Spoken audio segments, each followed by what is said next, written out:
白真上神，不必多礼。折颜可在里处？上神从昨夜来，就一直守在大哥身旁。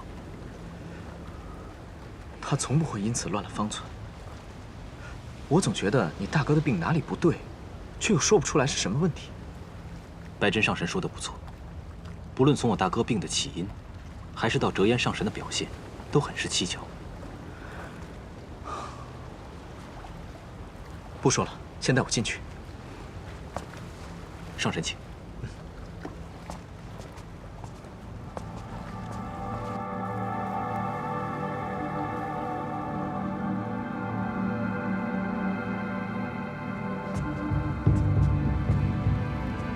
上神，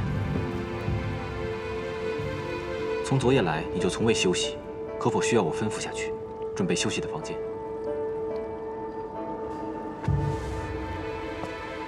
不必，我已经有法子救他了。稍后我会离开几个时辰，回来的时候会带一位使者，负责调养你兄长的身子。多谢上神，多谢上神呐！小儿病了600多年了，终于有得救了。可否请你们回避一会儿？是。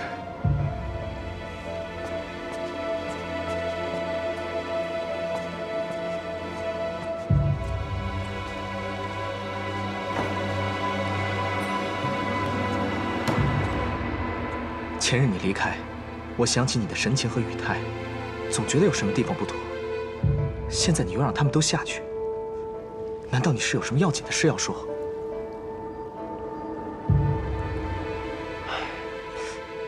你倒是说呀！真真，你或许猜到了，父神的嫡子，这四海八荒唯一的战神墨渊，如今竟然弱得要靠旁人的一缕仙气来护养。墨渊？你说他是墨渊？是他，也不是他。墨渊就在这里，他在西海已经600年了。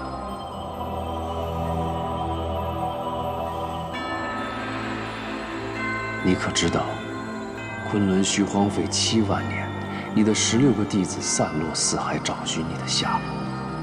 你可知道，你的小17为了保住你的仙身，每日1碗心头血，养了你足足7万年。墨渊，你终于回来了。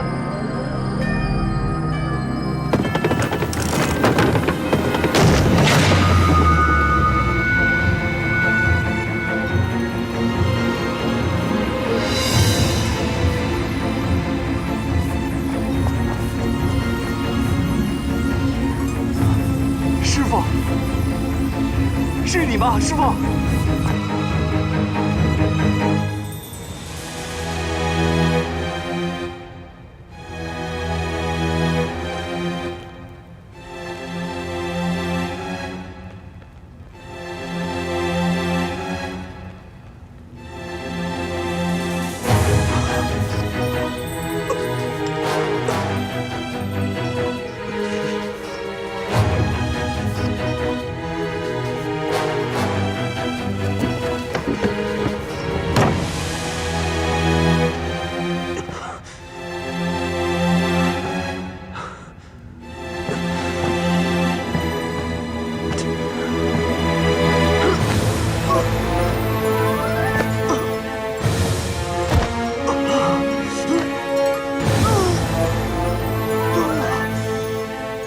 这是怎么了？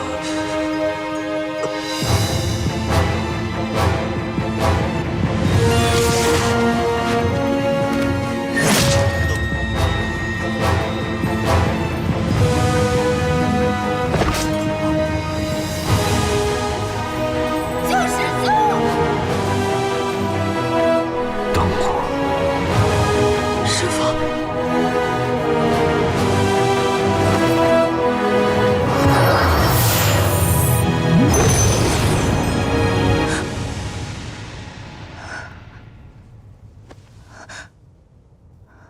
师父，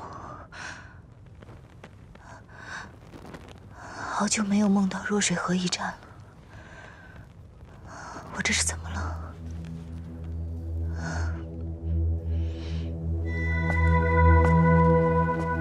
还是不敢相信，墨渊他真的回来了。珍珍，你先在这里守着，我去将小五带过来。你要去告诉小五？这是他师父，他用心头血为了7万年的人，他判了7万年的人，我当然要立刻告诉小五，让他马上来。不行，你不能就这样去。你的意思是，夜华？对，我就是害怕夜华会多想。你要记得，他是天族太子，如果他知道自己的未婚妻这样对待别的男人，就算那个人是他的恩师，这也不妥。可夜华早已经知道墨渊的存在了，大紫明宫一战，就是他将小五和墨渊给救出来的，你忘了吗？这不一样，就算他见到墨渊的仙体，也肯定知道墨渊已经魂飞魄散了。可如今墨渊的元神就在这儿，总有一天是要彻底返回昆仑虚，重振天族的。这可不同，此时的墨渊对他来说，是一个真真正正活着的人。你说的倒也不错。看来我让小五知道之前，得去和这位天族太子见一见了。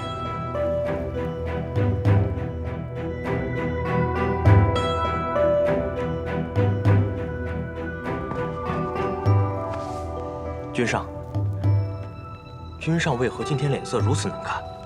无妨，何事？哦，折颜上神来了。折颜。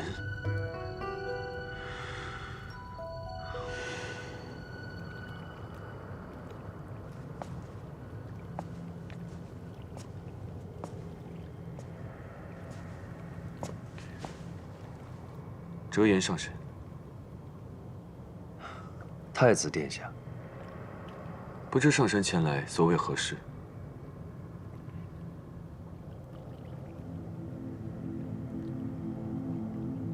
墨渊要醒了。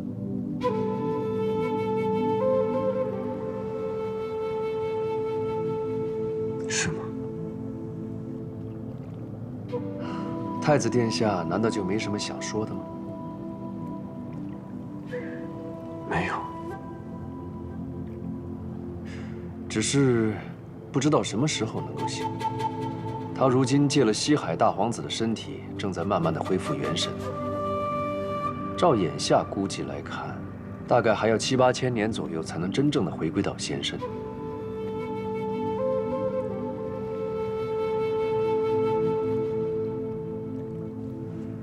昨夜我去看墨渊的元神时，忽然想起小五他拜师的那一年，他初次上昆仑虚，就是我带他去的。那时他听说墨渊是个战神，开心许久，还以为墨渊一定是那种有着3头6臂、气吞山河的上神。没想到拜完师后，他竟然还难以相信墨渊竟然长得如此模样。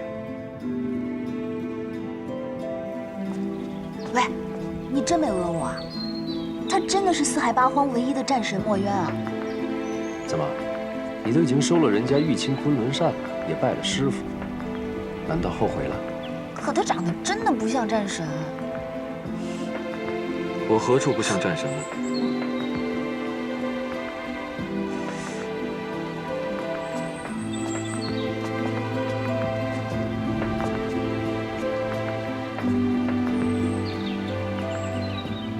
师傅，你生得如此秀气，像极了戏折子上那种与凡间小姐在后花园私会的小白脸，如何提得起轩辕剑呢？你是唯视我像小白脸？嗯。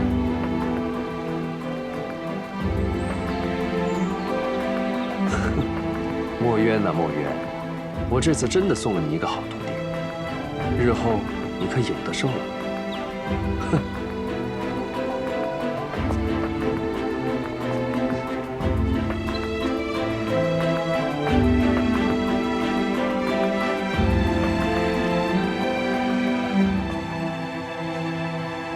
只是一时感怀，太子殿下不要太介意。无妨。夜华，你可曾怀疑过自己就是墨渊吗？没有。但我真的认错过，甚至于到昨晚上，都还在恍惚呢。我要去找小五了。上神，请留步。可有什么法子，能让墨渊上神早日醒来？太子殿下竟如此想让墨渊早醒了？这是先前这7万年来的夙愿。墨渊上神早醒一日，先前便能稍等一天。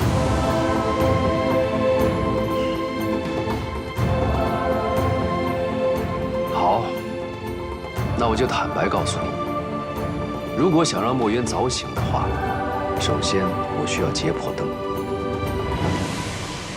劫破灯。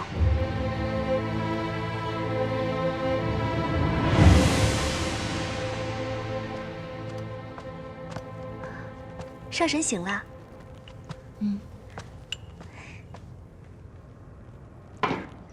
你先洗把脸，我这就去为你准备早膳。不必了，我想去趟紫宸殿，陪团子一起用早膳，他应该会欢喜的吧？是呀，小殿下可喜欢上神了，一定会高兴的。我这就带上神去。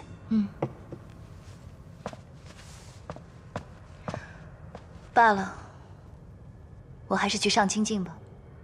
上神怎的不去陪小殿下了？毕竟不是自己亲生的，稍有怠慢又要被人批评，还是避避嫌吧。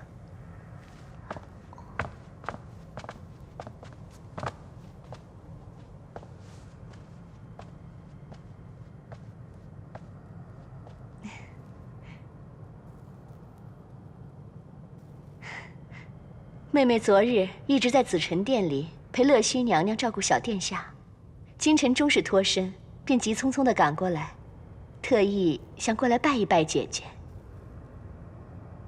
你既然这么急着来拜我，为何昨日初见时不拜，现在才拜？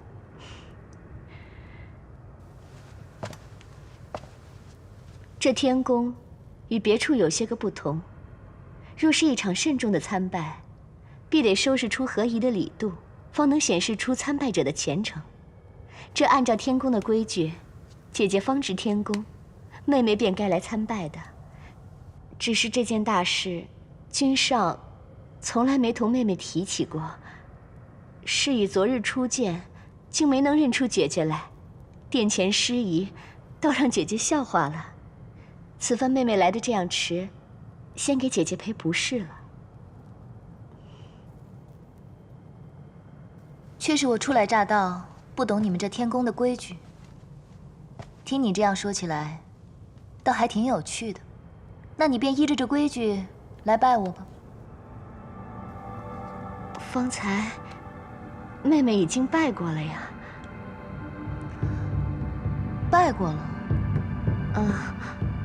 你这拜也太平易近人了。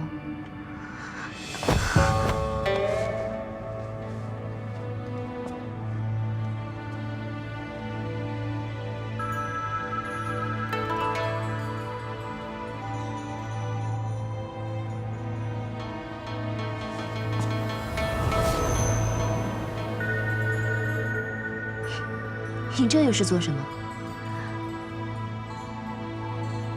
方才那一拜，妹妹是依着侧妃拜正妃的规矩；现在的这一拜，却是要拜恩人。姐姐这几个月来对阿离的照拂，妹妹实在是感激不尽。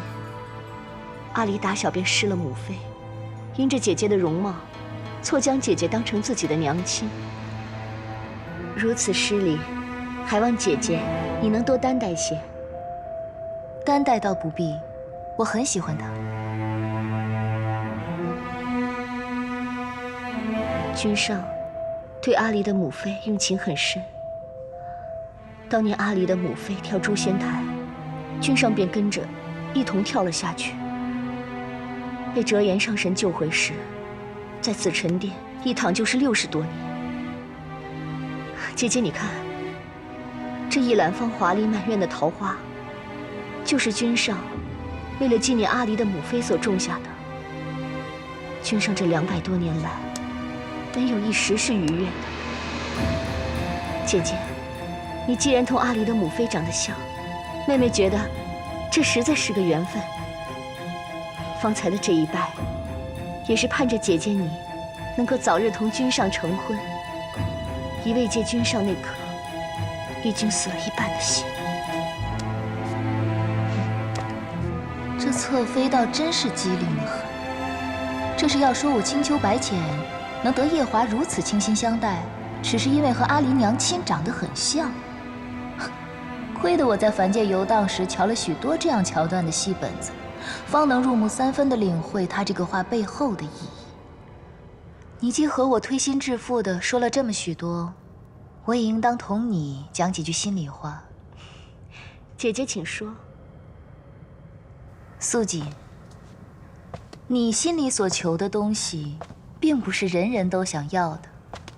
做神仙，还是不要太聪明的好。姐姐说的话，妹妹听不太懂。听不懂是吧？听不懂的话，回去闭门思过几日，自然便懂了。是。先别急着起来，我还有几句话要提点你。我这个人呢，一向受四海八荒众仙朝拜，依的是我们青丘的礼。你若说要来正经的拜我一拜，需提前3日沐浴更衣，吃斋焚香，3日后方可向我行3跪9叩之礼。这礼是麻烦了些，但若是你那夫君夜华来拜我，我也是受得起的。只是我一向不喜欢小仙们这样来拜我，我觉得太过繁琐，一手心意到了便可。所以你下次若是说来正经的拜我，还是行我们青丘的礼，不必跟我提天宫的规矩了。都是妹妹疏忽了。再者，我阿娘之前并未给我添过什么妹妹，你年纪轻轻叫我一声姐姐，叫得我心里不太舒服。所以，你还是跟着规矩，叫我一声上神吧。上神，你退下吧。是。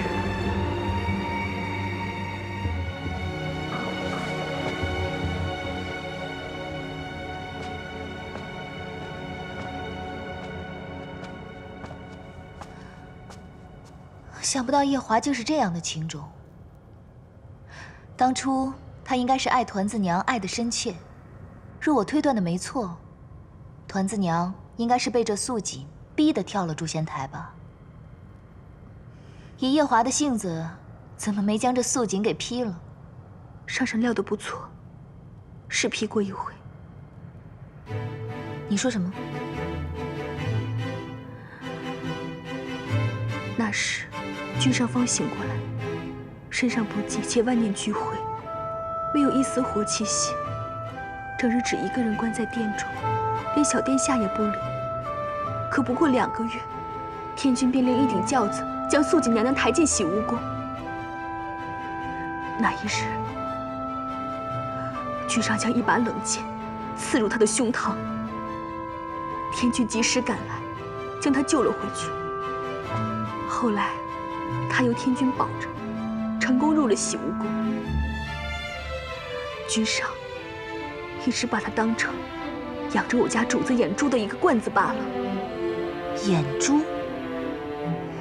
他那双眼珠，便是从奴婢命苦的主子身上偷来的。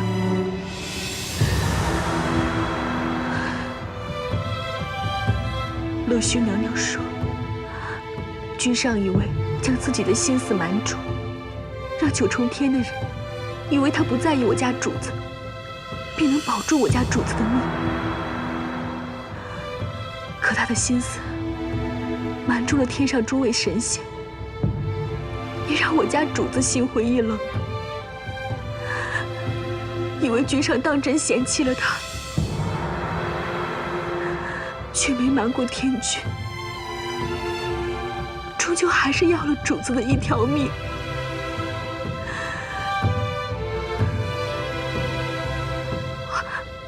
奴婢失言。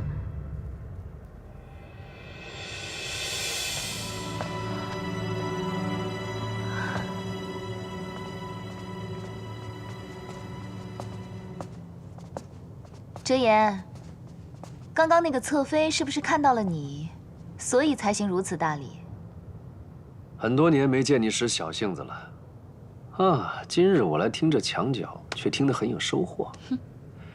你四哥常常埋怨我当初不应该送你去昆仑虚，送错了，说你不过就是学个艺，怎么学得整个人不太灵光了，完全没有当初他待你时的天真活泼了。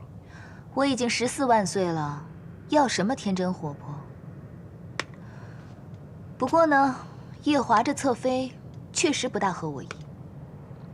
我一向偏爱小仙机警灵敏，但机警灵敏过了头，在我面前自作聪明，我就不大喜欢了。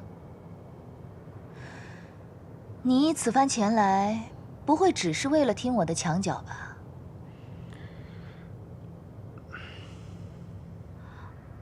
奴婢先去上清静，后着上神。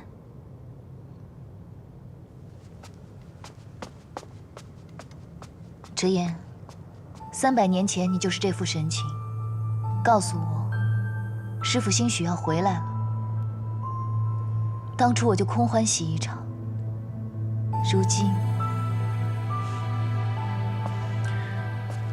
如今，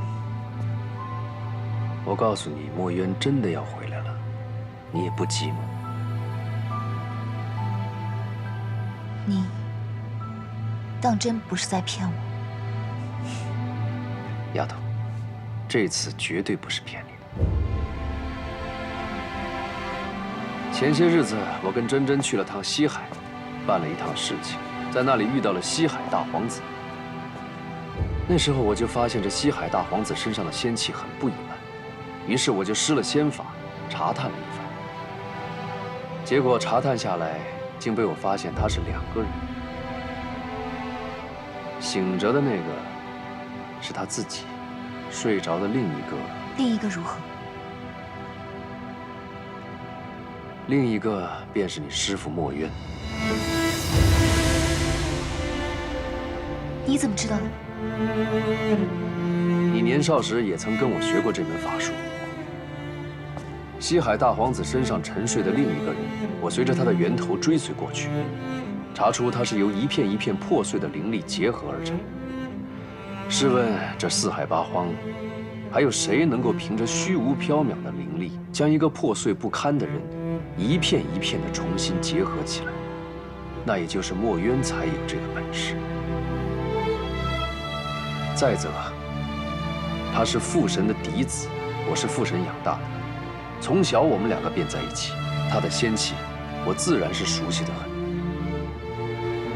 从前你曾经跟我提过，说墨渊灰飞烟灭之前，曾嘱咐你们10几个师兄弟等他。我一直以为那是他留给你们的一个念想，直到昨夜我见到他，才真正叫我佩服。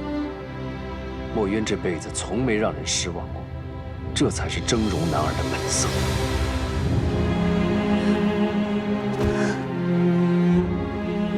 师父，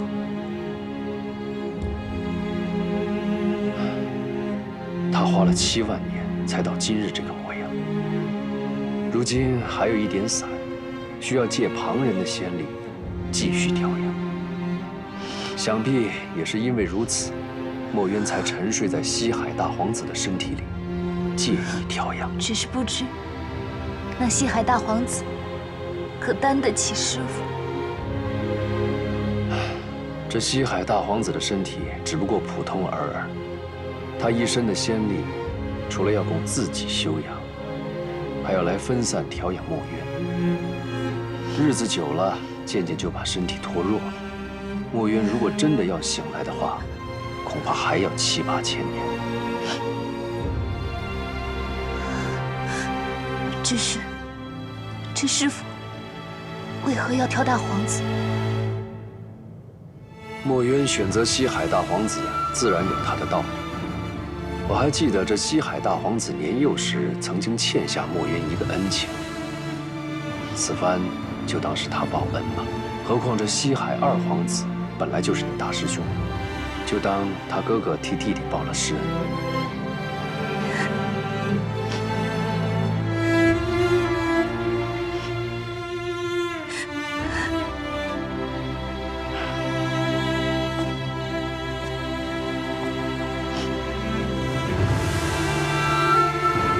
丫头，你怎么哭了？这件事情，我心心念念了7万年，我真的怕又是空欢喜一场。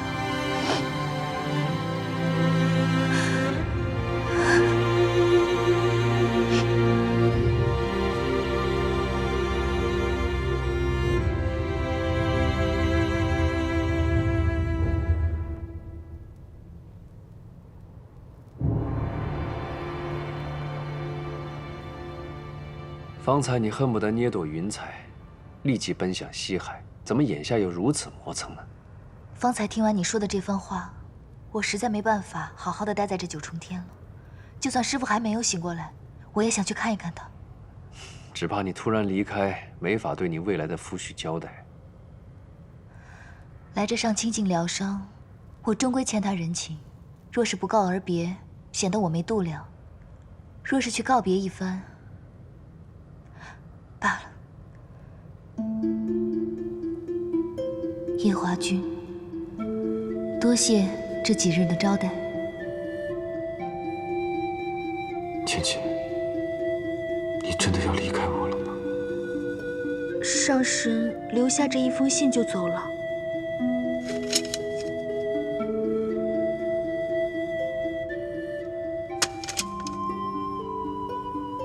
他可还有什么话吗？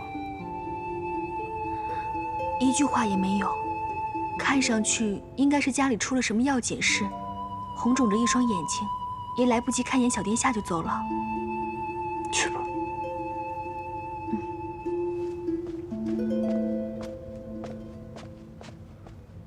他不是刚来吗？怎么忽然又走了？有件事他会请求去处理。本帝君方才归位，这9重天上的人就都急着赶过来了吗？太子殿下，东华帝君。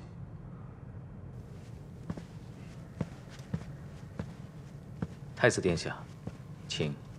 不必了，我只有2个问题。哦，殿下问吧。神仙之间度修为，是否一定要神之草？不错。帝君可曾和东海瀛洲那4头神兽交过手？并未交过手，但300年前青丘狐帝白芷为了拿到神之草，为白浅度修为救命，曾与那4头畜生恶斗过。神之草虽然拿到手了，但也受了重伤。这4海8荒能与狐帝修为比肩的，没有几个。本帝君算一个，或许殿下你也可以试一试。多谢帝君，告辞。你问这些可是为了墨渊？帝君如何知晓？我不只知道你问这些是为了墨渊，我还知道青丘白浅就是当年昆仑虚座下17弟子司音。天族寻找墨渊上神已7万余年，帝君既早已知晓，为何不早早说出来？当年弱水一战是何等惨烈，想必你也听说过。可再惨烈的战事，经过了7万年，也都淡了。唯独让本帝君印象深刻的，是司音上仙抱着墨渊的仙身，浑身是血，坐在弱水河中，声嘶力竭的痛哭。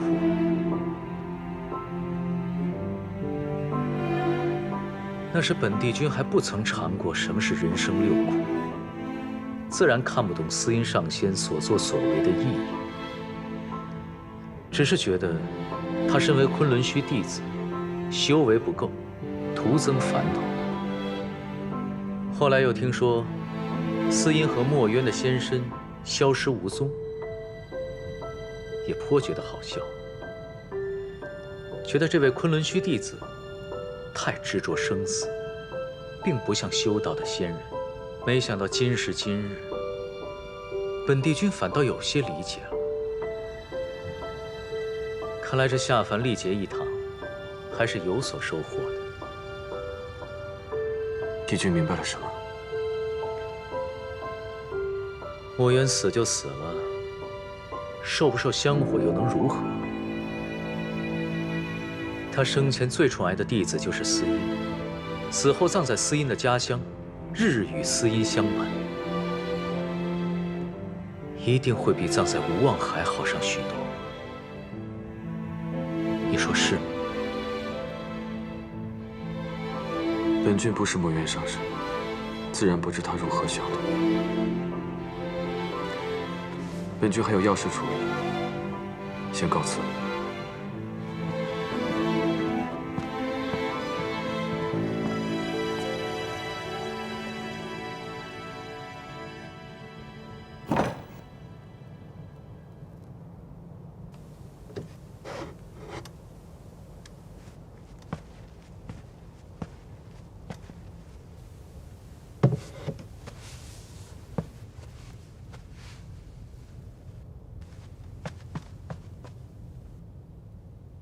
夫君，你怎么又将这结棚灯拿出来了？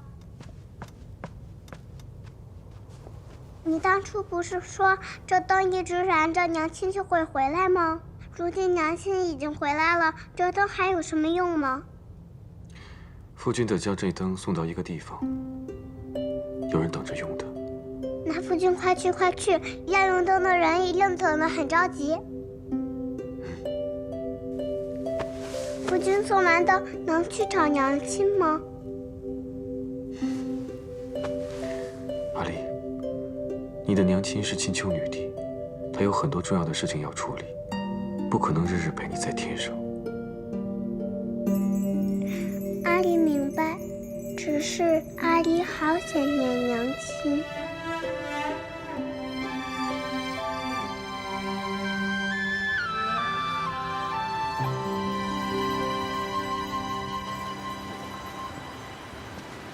东南西北四海的水军，我印象最淡的便是这西海水军。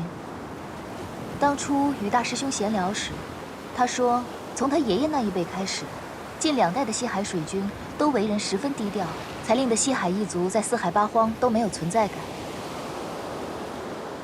唉，就是这么一位低调多年的西海水军，却为他大儿子做了一件很不低调的事情。他儿子不是已经病了600年了吗？儿子病了，请人来医就是了，能做什么？这600年前，西海水军为了治他儿子，四处张榜告知。水军，小仙告辞。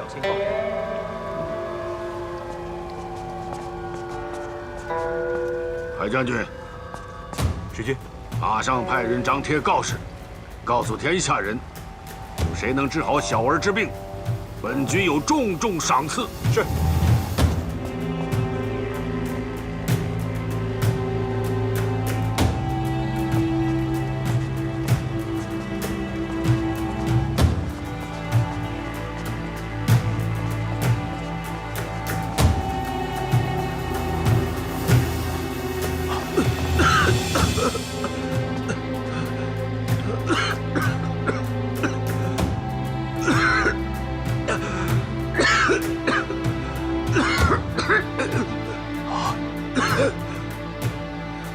大皇子，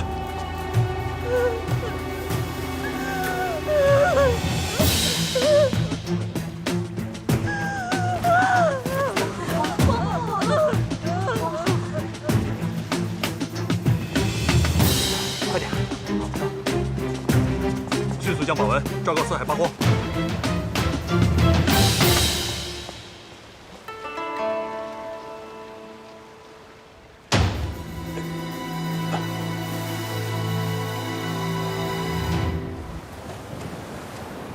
你为何要凑这个热闹？就在前些日子，你四哥偶然间听到你大师兄提起这件事情，自然就想到了我，要我去帮一帮他。难怪这四哥看在大师兄的面子上找到了你。你以为呢？要不是因为你，我又怎么可能会出来呢？冥冥之中，也算是大师兄帮着师傅找到了你。若不是你，怎么会那么容易找到师傅的魂魄？冥冥中自有注定。若要墨渊的身子骨恢复得顺遂，那蝶雍的身子必须好好照料。接下来的日子就要辛苦你了。这本就是我该做的，谈何辛苦？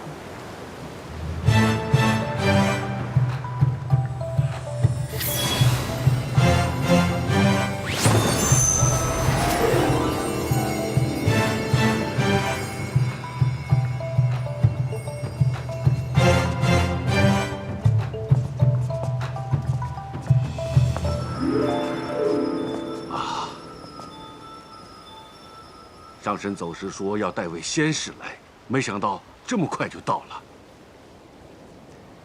这位仙使是专门负责料理大皇子那种病患的，我不在这段时间，就由他来照顾大皇子。那就有劳仙使了。好说好说。二位请。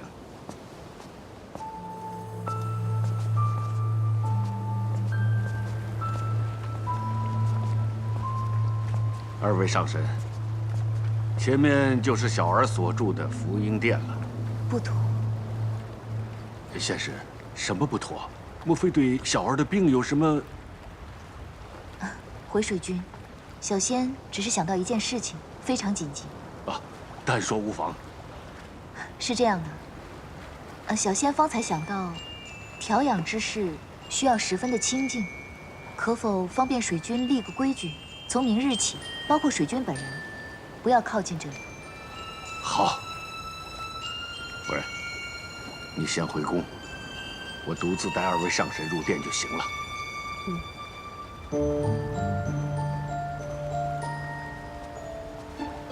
二位请。怎么了？我怕碰见大师兄。西海水君，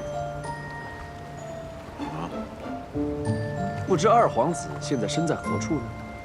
哦，昨天昆仑虚来了信函，说蝶峰已经到了那里，这2天恐怕回不来。二位请。回不来，哪怕他回来了，如今墨渊都要醒了，害怕碰见你大师兄啊。再说吧。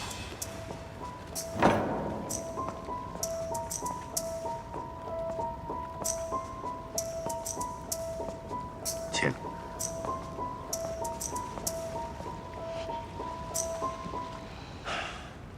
你眼下定是想急着见到墨渊，但又害怕见。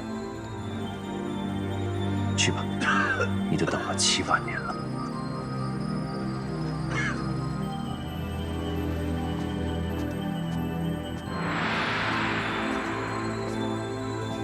仙使，这个就是我的大儿子蝶雍。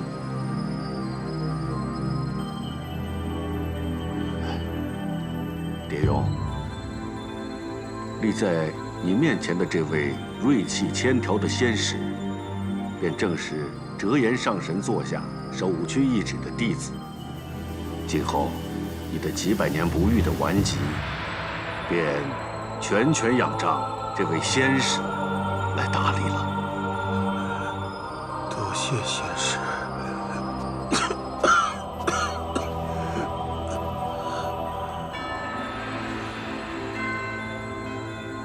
这脉象，不虚不实，不缓不红，不浮不沉。正如折颜所说，再正经不过的脉象。仙使，小儿的病，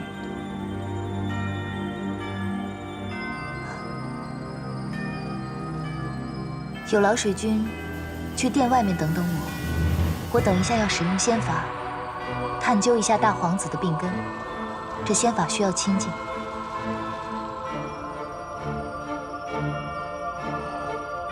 是。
师父，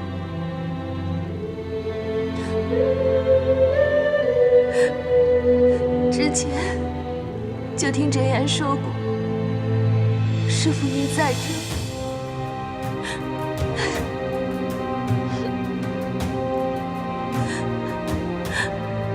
徒儿终于找到您了，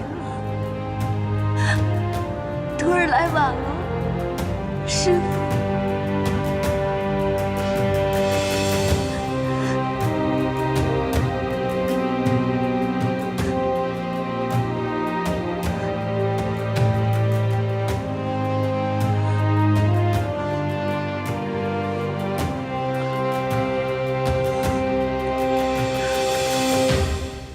哭什么呀？难不成我这病没治了吗？就算没治了，你也用不着伤心的哭啊。别哭了，医不好，我不怪你就是了。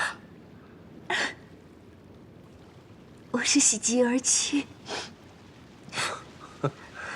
你这人，我原本以为你是心肠软，不曾想你看到我受苦却很开心呢。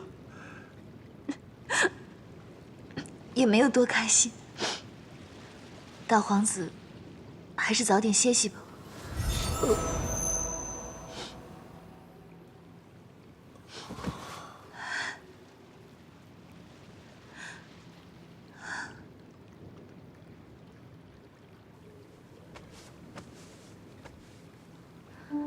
哲言说的没错，若仅靠着蝶雍这副不大健壮的身子骨，师父少不得需要调养7、8千年才能真正醒过来。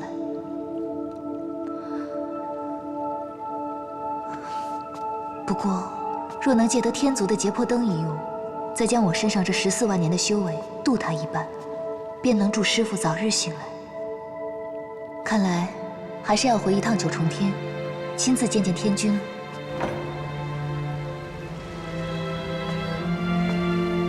哲言上神呢？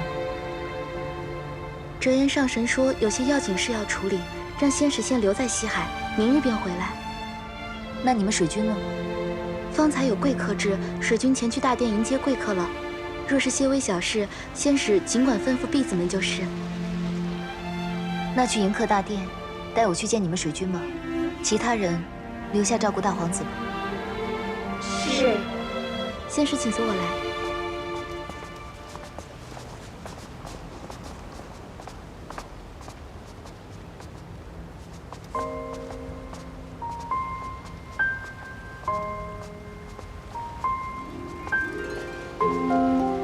仙使，请。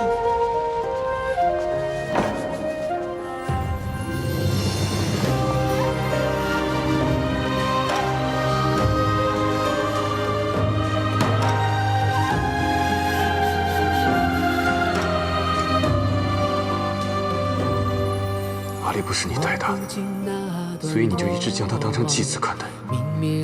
如果她是你亲生的，你还说得出这种话？灼烧着我的胸膛，爱在天地中流转，一颗心为谁奔忙？四海八荒，身在何方？岁月该如何安放？如果爱太荒凉，我陪你梦一场，赎回你所有泪光。这一路有多远，这30有多长，执手到地老天荒。风起起雾茫茫，雨滚滚，雪漫漫，一步步都陪你。就是你为救墨渊留下的吧？牵着手别惊慌，管明天会怎样，哪怕注定流浪，哪怕海角天涯。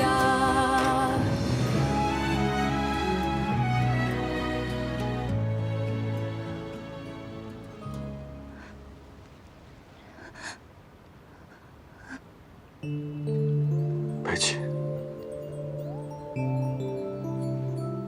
你的心里面还有半点我的位置。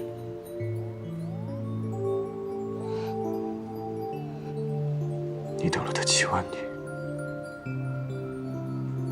现在他回来了，你的心中当然没有别人的位子，是我妄想了。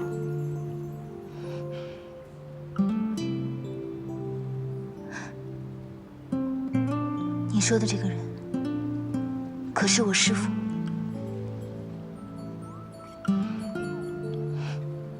我师父回不回来，与你有何干系？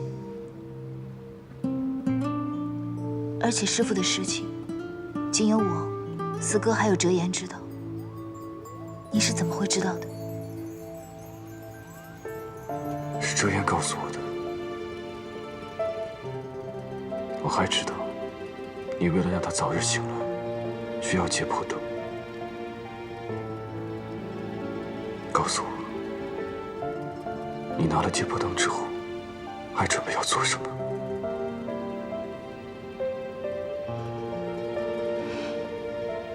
去营中拿神之草，然后将自己的修为炼成丹药，给蝶用服下。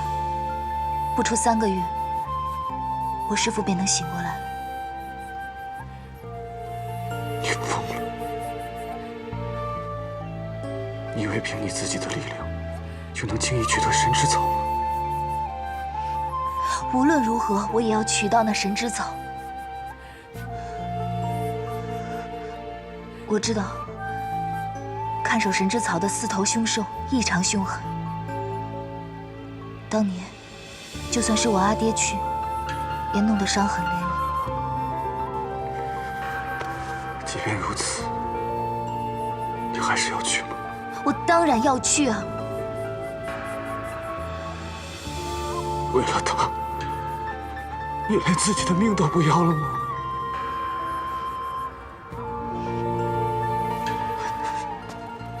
夜华，你此番来得正好，我刚好有事要与你说。我们那纸婚约，不如就此废了吧。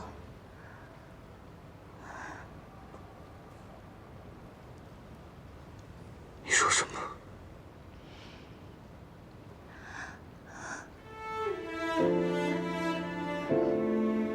我早就听说，天君会传位给你。我也知道，继任天帝天后，要一同承受81道荒火、9道天雷的大业。我本应与你一起受的，但是我要将修为渡给师父，所以可能无法与你一同承受这业火了。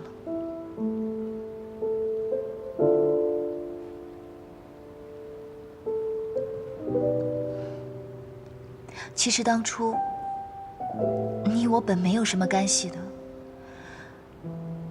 只是因为那桑吉做错了事情，让我们青丘颜面尽失。天君怕两边下不来台阶，所以才定了你我这桩亲。如今便由我青丘去退婚，所有前尘往事也不必分得那么清楚了。我明白了。今夜你来我房中一趟，解破灯不在天宫，在我手上。